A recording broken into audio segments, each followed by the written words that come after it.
ఇటీవలే పార్టీలో చేరిన డి శ్రీనివాస్ ఇంటికి వచ్చారు ముఖ్యమంత్రి కేసీఆర్.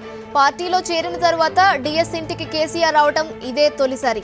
కాంగ్రెస్ పార్టీలో సుదీర్ఘకాలం సేవలందించిన డిఎస్ 2 వారాల కింద టీఆర్ఎస్ లోకి వచ్చారు. మధ్యాహ్నం డిఎస్ ఇంటికి వచ్చిన కేసీఆర్ అక్కడే భోజనం కూడా చేశారు. డిఎస్ సేవలను టీఆర్ఎస్ కు ఏ విధంగా ఉపయోగించుకోవాలన్న దానిపై వీరిద్దరి మధ్య చర్చలు జరుగుతున్నట్లు సమాచారం.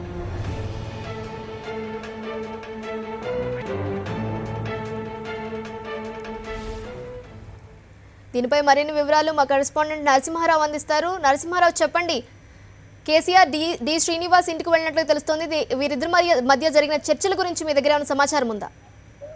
నీలిమ, మొత్తానికి ఒక అరగంట పైగా ఈ సమావేశం జరిగింది. కాసేపటి క్రితమే ఈ భేటీ ముగిసింది. ముఖ్యంగా డిఎస్ లాంటి సీనియర్ నేత, కాంగ్రెస్ పార్టీలో పిసిసి అధ్యక్షుడిగా 2 సార్లు పనిచేసిన నేత ఇటీవల కాలంలోనే టీఆర్ఎస్ లో చేరారు. అయితే డిఎస్ కి సంబంధించి ఎలాంటి పదవి లేదా ఆయనను పార్టీకి సంబంధించి ఏ రకంగా సేవలను ఉపయోగించుకోవాలనే అంశంపైనే ప్రధానంగా గత కొంతకాలంగా చర్చ జరుగుతుంది. అయితే డిఎస్ ఖచ్చితంగా ఎమ్మెల్సీ లాంటి పదవి కాకుండా రాష్ట్ర స్థాయిలో గుర్తింపున్న విషయం, అదేవిధంగా జాతీయ స్థాయిలో కూడా ఆయన సేవలను ఉపయోగించుకోవాలనే ఆలోచనలో కేసీఆర్ ఉన్నట్టుగా తెలుస్తుంది.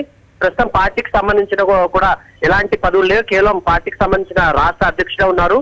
మిగతా పదవులు ఏవి ఖాళీగా ఉన్నాయి కనుక కీలక పదవి, పార్టీకి సంబంధించిన కీలక పదవులు కూడా డిఎస్ ఆలోచించాన్ని కేసీఆర్ పరిశీలిస్తున్నట్టుగా తెలుస్తుంది.